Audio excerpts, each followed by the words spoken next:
यहां से बचपना शुरू होता है नबी अकरम का।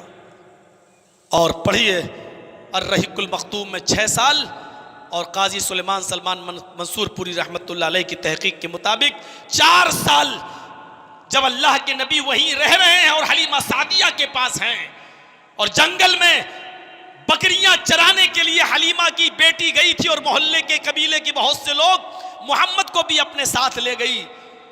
और वहां शक्के सदर का जो मामला पेश आया, एक फरिश्ता इंसानी शक्ल में आया और उसने पूछा तुम्हारा नाम क्या है?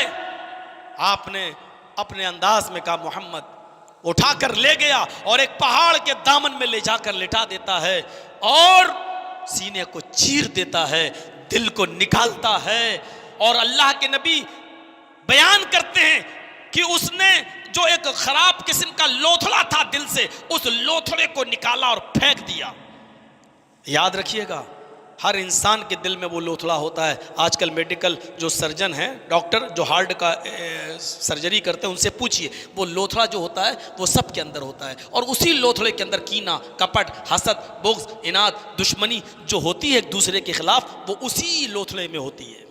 चूँकि मोहम्मद रसूलुल्लाह का दिल हसद, कीने, बुग़्ज़, इनाद से साफ रखना था, इसलिए उस लोथड़े को निकाला और फेंक दिया। ये तहकीक है काजी सुलेमान मंसूरपुरी रहमतुल्लाह अलैह की। मेरे भाइयों, उस लोथड़े को निकाला और फेंक दिया और फिर दिल को दूसरे फरिश्ते से कहा, इस फरिश्ते ने जमजम का पानी, माए जमजम लाओ।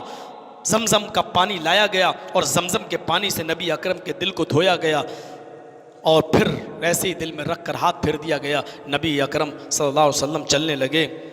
इधर इन बच्चों ने देखा कि मोहम्मद का सीना चीर दिया गया। ये भागे हुए नंगे पैर, चप्पलें छोड़ते हुए और अपनी बकरियां छोड़ के सीधे भागे और हलीमा के पास सीधे पहुंचे। हलीमा रोटी पका रही थी, चूल्हे पर बैठी थी। उसने पीछे मुड़ के देखा, बच्चों को परेशान। क्या हुआ बच्चों, बेटो क्या हुआ, इतने परेशान कैसे? और मोहम्मद कहां है? तुम लोग लेके गए थे और मैं तुम लोगों को देख रही हूं, मोहम्मद नदारत गायब। इन सारे बच्चों ने बैग जबान का कोतिला मोहम्मद, मां आए हलीमा, मोहम्मद कत्ल कर दिए गए, मोहम्मद तो मार डाले गए। हलीमा का अपना बयान है कि मेरे पैरों के नीचे से जमीन सरक गई। मैं अब्दुल मुत्तलिब को क्या जवाब दूंगी, मैं आमिना को क्या जवाब दूंगी। मैं दौड़ती हुई जंगल में गई, इधर झाड़ी देखी, उधर झाड़ी देखी, लेकिन जब मैं आगे बढ़ी तो एक पहाड़ी के दामन से मोहम्मद रसूलुल्लाह को टहलते हुए अपनी तरफ आते हुए मैंने देखा। चेहरे का रंग जर्द है, नकाहत और कमजोरी जिस्म पर टपक रही है, दिखाई दे रही है और बहुत ही कमजोर चाल से चले आ रहे हैं। मैंने झट से मोहम्मद इब्ने अब्दुल्लाह को सीने से लगाया और मैंने पूछा, बेटे क्या हुआ? आपने अपनी पूरी बात बताई। माँ कोई था, मुझे यहाँ से ले गया, नाम पूछा, पहाड़ के दामन में ले जाकर उसने मेरे सीने को चाक किया और उसने मेरा सीना निकाला। उसने जमजम के पानी से धोया, एक ख़राब किस्म का लोथड़ा निकाल के बाहर फेंक दिया। माँ मुझे ये सब याद है। हलीमा कहती है, बेटे जब उसने सीना चीरा तो तुम्हें मालूम था? हाँ। जब दिल धो रहा था तो तुम्हें मालूम था? हाँ, मुझे सब होश था। हलीमा कहती है, मुझे उस बच्चे की बात पर यकीन नहीं हुआ, ये नई नई चीजें बताने लगा और ऐसे ही मामले इसके साथ होते।